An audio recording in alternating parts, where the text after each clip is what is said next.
ఒకవైపున భారతదేశం మీద టారిఫ్లా, చైనా మీద టారిఫ్లా, ప్రపంచంలోని అనేక దేశాల మీద పన్నులు వేస్తుంటే మనం ఎవ్వరం కట్టం అమెరికాకి. మన సరుకులు ఆ దేశానికి పంపిస్తాం. అక్కడ ఆ సరుకులు కొనాలనుకునే అమెరికన్లు అంత పన్ను ఎక్కువ పెట్టి కొనుక్కోవాలి. అంతే సింపుల్. ఆ టారిఫ్లు మనకెవ్వరికీ ప్రభావం చూపెట్టం. మన ఎక్స్పోర్ట్ల మీద ప్రభావం చూపెడతాయేమో కానీ ఆ పన్నులు మనం ఏం కట్టాం. కానీ వాళ్ళ ప్రజలు కట్టుకోవాలి.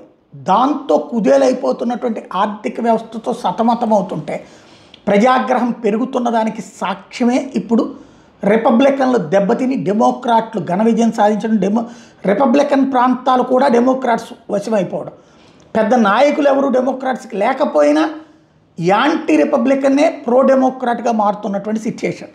ఈ సందర్భంలో ఇక అమెరికన్లని ఒప్పించి మెప్పించి ఆ పైన రప్పించుకునేందుకు, అధికారాన్ని కాపాడుకునేందుకు ప్రయత్నం చేస్తున్నట్టున్న ట్రంప్ టీం తాజాగా ప్రొజెక్ట్ చేస్తుంది ఏంటంటే 2026 సంవత్సరంలో అమెరికన్ ట్యాక్స్ పేయర్స్ చరిత్రలో లేనటువంటి ఒక గొప్ప బెనిఫిట్ ఇవ్వబోతున్నాం.